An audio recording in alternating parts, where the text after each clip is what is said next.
Hi, my name's Keegan Rezek and welcome to the Lending Alliance. Having specialised in construction loans for the better part of a decade, we've assisted in funding just about any situation you can think of. New house builds, land and house, knockdown rebuild, as well as renovations ranging from large to, well, extra large. The fact is, construction loans are quite a bit different from a traditional home loan. And in my experience, the more educated customers are on the process, the better the overall outcome. So with that in mind, let's get stuck into it. What is a construction loan? Well, that's the obvious bit. It's a loan for construction. I think the more important question is, why do we need a construction loan? Building and construction is more risky. It always has been. There's more that can go wrong. Increase in materials cost, building overruns, builders going under mid-build. And it's because of these associated risks that a specialised lending product exists. So much so that usually only larger banks will play in this space, typically your majors and some select larger challenger banks. And whenever I'm describing home lending to customers, I'll refer to two fundamental aspects. You've got serviceability and then you've got valuation/equity. But for this video, we're going to ignore servicing and assume it works.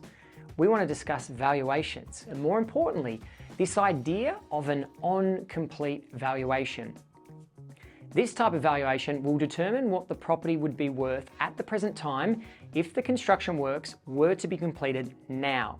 It can also be referred to as a TOC or tentative on-complete valuation, or an as-if complete valuation.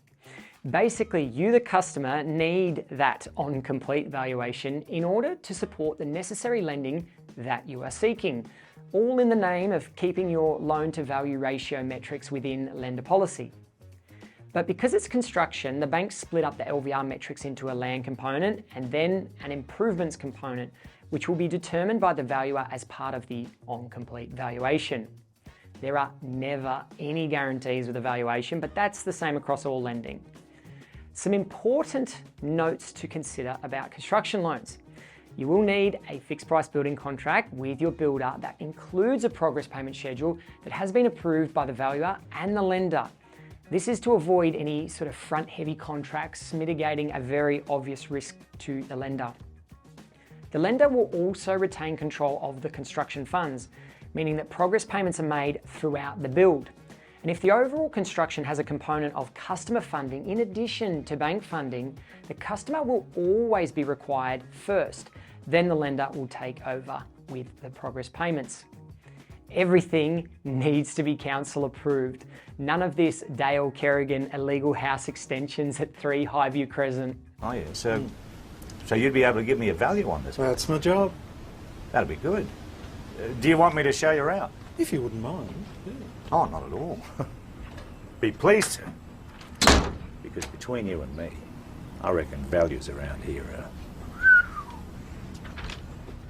As always, if you have any further questions, please don't hesitate to reach out to someone from the Lending Alliance team. Thank you so much for taking the time to watch this. I'll catch you in the next one.